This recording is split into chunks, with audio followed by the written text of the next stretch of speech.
সজ্ঞানে সুস্থ শরীরে শপথ করিতেছি যে আমি আমার প্রাণের বিনিময়ে হইল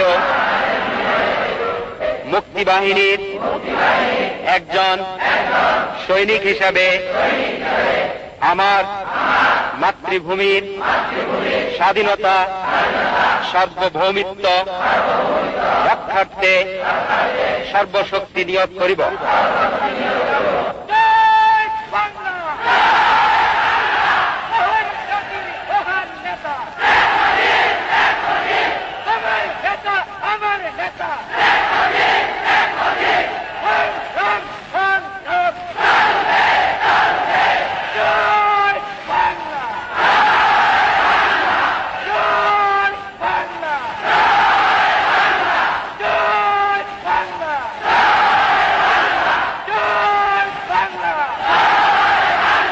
সতেরো এপ্রিল সকাল 11:30 Tajuddin Ahmed, Syed Nazrul Islam, AHM Kamaruzzaman, captain M Mansur Ali, MAG Osmani মঞ্চে এসে দাঁড়ান।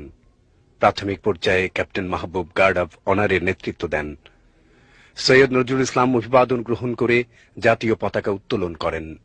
জাতীয় সঙ্গীত পরিবেশন করেন মোহাম্মদ আসাদুল হক, শাহাবুদ্দিন আহমেদ সেন্টু, পিন্টু বিশ্বাস সহ আরো অনেকে।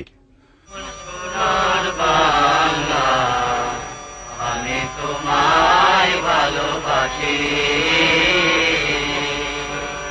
আমার সোনার বাংলা, আমি তোমায় ভালোবাসি। চিরদিন তোমার আকাশ, তোমার বাতাস আমার প্রাণে,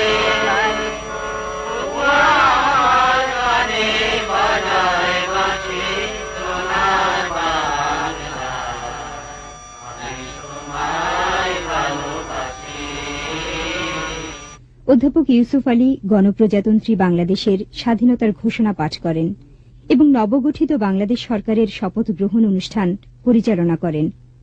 বিপুল সংখ্যক বিদেশি সাংবাদিকদের সঙ্গে পরিচয় করিয়ে দেয়া হয় অস্থায়ী রাষ্ট্রপতি সৈয়দ নজরুল ইসলাম, প্রধানমন্ত্রী তাজউদ্দিন আহমেদ, স্বরাষ্ট্রমন্ত্রী AHM কামরুজ্জামান, অর্থমন্ত্রী ক্যাপ্টেন M মনসুর আলী এবং MAG ওসমানীর সঙ্গে। শপথ অনুষ্ঠানের পর তাজউদ্দিন আহমেদ এবং সৈয়দ নজরুল ইসলাম বক্তব্য রাখেন। Republic of Bangladesh is proclaimed at the unknown village of Bhaberpara, now renamed Mujibnagar. সেই ঘোষণাপত্র মোতাবেক স্বাধীন জনগণতান্ত্রিক বাংলাদেশ সরকারের উপরাষ্ট্রপতির শপথ আমি গ্রহণ করেছি। তাজউদ্দিন আহমেদ তার বক্তব্যে বলেন, আমি বঙ্গবন্ধু শেখ মুজিবুর রহমানের বাংলাদেশ সরকারের পক্ষ থেকে আমাদের সাংবাদিক বন্ধুদেরকে আন্তরিক ধন্যবাদ জানাচ্ছি এই জন্যে যে তারা আমাদের আমন্ত্রণে স্বাধীন বাংলাদেশের মাটি দেখে যাওয়ার জন্য বহু কষ্ট করে বহু দূর দূরান্ত থেকে এখানে উপস্থিত হয়েছেন। এভাবেই একটি স্বাধীন দেশের একটি নতুন সরকারের যাত্রা শুরু হয়। দীর্ঘ 9 মাসের মুক্তিযুদ্ধে মুজিবনগর সরকার বাঙালি জাতিকে নেতৃত্ব দিয়েছে। বাংলাদেশের প্রথম সরকার নানা চড়াই উতরাইয়ের মধ্য দিয়ে স্বাধীনতার স্বাদ এনে দেয় বাঙালির জন্য। আর তাদের সমস্ত কাজেই শক্তি ও প্রেরণার একমাত্র উৎস ছিলেন জাতির জনক বঙ্গবন্ধু শেখ মুজিবুর রহমান।